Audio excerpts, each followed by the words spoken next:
বন্ধুরা, যখন আমরা নার্সারি থেকে কোনো গাছ কিনে আনি, কোনো কোনো গাছের মধ্যে দেখবেন এরকম নেটের যে বাস্কেটগুলো থাকে সেগুলো কিন্তু অনেক সময় থাকে।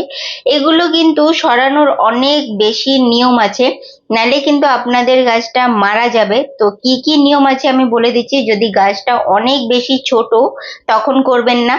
দ্বিতীয় কথা, গরম বেশি তখনও করবেন না। আমার এখানে গতকাল ভীষণভাবে বৃষ্টি হয়েছে, যার জন্য ওয়েদারটা খুবই ভালো আছে আজকে, তাই আমি আজকে এই কাজটা করছি। নাইলে কিন্তু বেশিরভাগ চান্সে এই নেট বাস্কেট গুলো কাটতে গিয়ে আপনার গাছের শেকড় গুলো অনেক সময় আঘাত পাবে, আর ছোট গাছ হলে কিন্তু গাছগুলো মরে যাবে।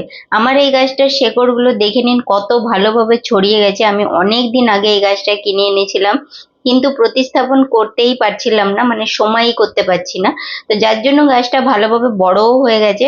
আর যেহেতু আজকে ওয়েদারটা খুবই ভালো আছে তাই আমি এই কাজটা করছি, নাহলে কিন্তু অনেকটা অপেক্ষা করতে হবে।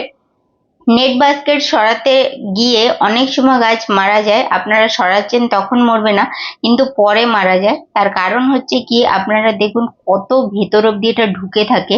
দ্বিতীয় কথা, যদি আপনার ছোট গাছ হবে তাহলে এই যে যে আমরা নেটটাকে সরাচ্ছি, মানে কেটে কেটে, আর শেকড়টা যে পুরো মাটিটাকে সরাতে হয়, এই জিনিসটার জন্যই আমাদের গাছটা কিন্তু খুব প্রবলেমে এসে যায় বা হয়তো সার্ভাইভ করতে পারে না। তার জন্য ওয়েদারটা খুব ইম্পর্টেন্ট।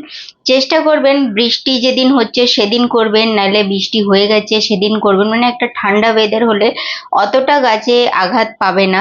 তো আমি এখানে কিন্তু নেটগুলোকে আস্তে আস্তে কেটে বাদ করে দিয়েছি। নেট বাস্কেট কাটার জন্য যে কোনো গাছেরই যখন নেট বাস্কেটটাকে কাটছেন, খেয়াল রাখবেন ওয়েদারটা খুব ইম্পর্টেন্ট, মানে বর্ষাকালটা বেছে নেবেন। এত গরমে করবেন না। আমার এখানে গতকাল খুব বৃষ্টি হয়েছে বললাম আপনাদের, যার জন্যই আমি আজকে করছি।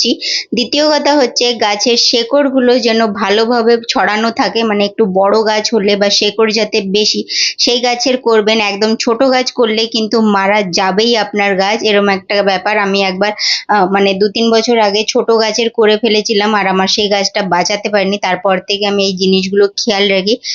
আর শুধু প্রতিস্থাপন করে দিলে হবে না, এখানে আমি ½ লিটার জলে ½ চামচ মতো অ্যাপসাম সল্ট গুলে দিয়েছি।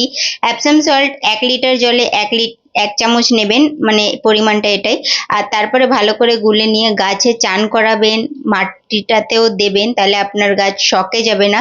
এছাড়া আর একটা টিপস বলছি, ভিডিওটা ভালো লাগলে চ্যানেলটা অবশ্যই সাবস্ক্রাইব করে নেবেন। এরকমই ভিডিও নিয়ে আসি আপনাদের জন্য গার্ডেনিং নিয়ে। আর দেখুন এখানে ভীষণ কম রোদ আসে বা আসেই না, এরম জায়গাতে লুকিয়ে রাখবেন গাছটাকে। ধন্যবাদ ভিডিও দেখার জন্য।